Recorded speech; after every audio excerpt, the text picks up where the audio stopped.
سلام على روح قائدنا العظيم أسطورة الجهاد والتاريخ الممتد من المقاومة محمد الضيف أبو خالد وعلى إخوانه القادة الشهداء الأبرار. Militan Hamas mengonfirmasi kematian Panglima militernya Muhammad Deif pada Kamis 30 Januari kemarin. Deif merupakan sosok yang dituduh Israel sebagai salah satu dalang di balik serangan 7 Oktober 2023. Dikutip dari Al-Arabiya, kematian Deif dikonfirmasi oleh juru bicara sayap militer Hamas, Brigade Al-Hassam Abu Obaidah. Ia menyebut Deif sebagai pejuang yang terhormat dan kematiannya dianggap syahid, sebab perjuangannya melawan Israel telah berlangsung selama lebih dari 30 tahun. Selain Deif, Obaidah juga mengumumkan kematian Wakil Kepala Staf Brigade Al-Hassam, Marwan Isa, serta sejumlah komandan senior lainnya. Adapun Israel telah mengumumkan pembunuhan terhadap Deif pada 1 Agustus 2024 lalu. Militer mengatakan bahwa jet tempurnya menyerang Khan Younis di Gaza Selatan pada tanggal 13 Juli. Berdasarkan penilaian intelijen, serangan itu menewaskan Deif serta komandan Hamas lainnya, Rafa Salama. Bagi Israel, Deif adalah sosok yang paling dicari selama hampir 3 dekade dan masuk dalam daftar teroris internasional Amerika Serikat sejak 2015.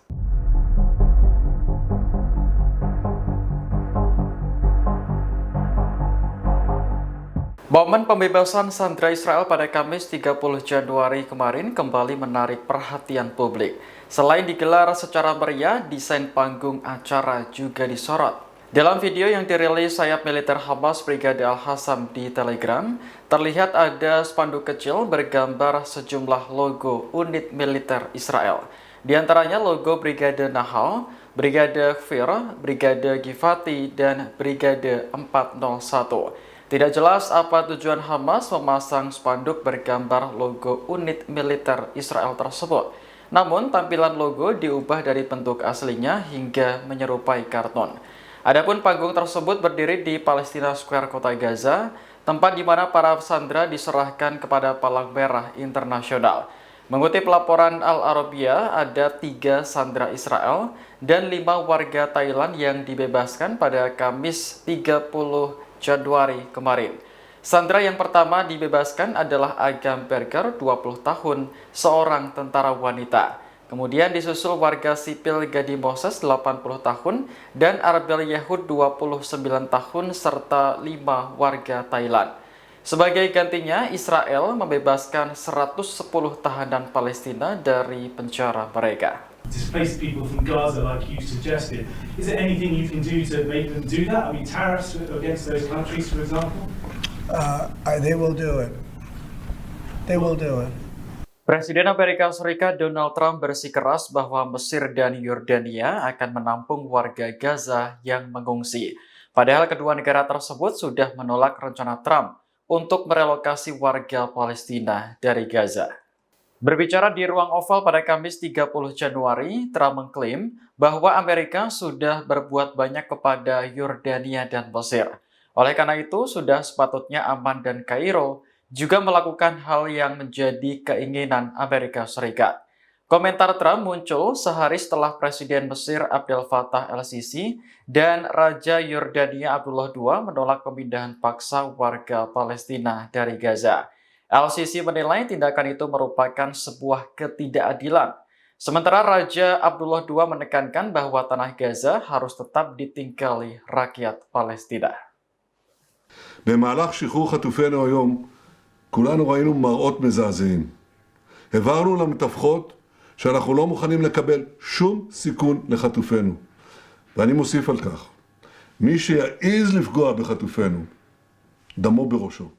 Perdana Menteri Israel Benjamin Netanyahu mengecam momen pembebasan sandera di Gaza pada Kamis 30 Januari kemarin.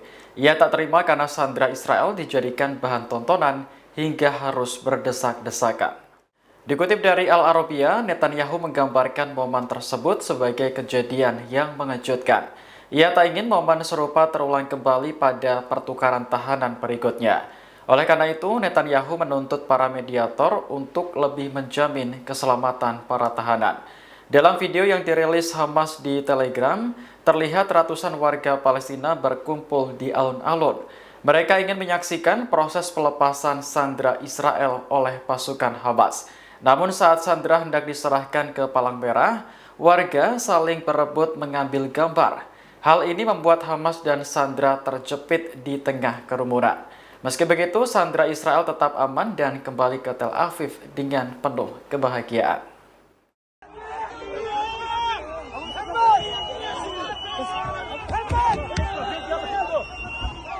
Israel telah membebaskan 110 tahanan Palestina dari penjara Ofer pada Kamis 30 Januari kemarin. Satu di antaranya bernama Zakaria Zubeidi, 49 tahun, seorang pria yang dijuluki sebagai naga Palestina. Dikutip dari Anadolu Agency, Zubeidi berasal dari kamp pengungsi Jenin di tepi barat bagian utara. Sejak kecil, ia telah terlibat dalam melawan pendudukan Israel di daerah tersebut. Hal ini membuat Zubeidi harus mendekam di penjara saat usianya masih 15 tahun, gara-gara melempari tentara Israel menggunakan batu. Namun, keluar masuk tahanan menjadikannya tumbuh sebagai sosok pemuda Palestina yang kuat. Pada tahun 2002, Zubeidi memimpin pertempuran sengit di Jenin saat Israel kembali menduduki tepi barat.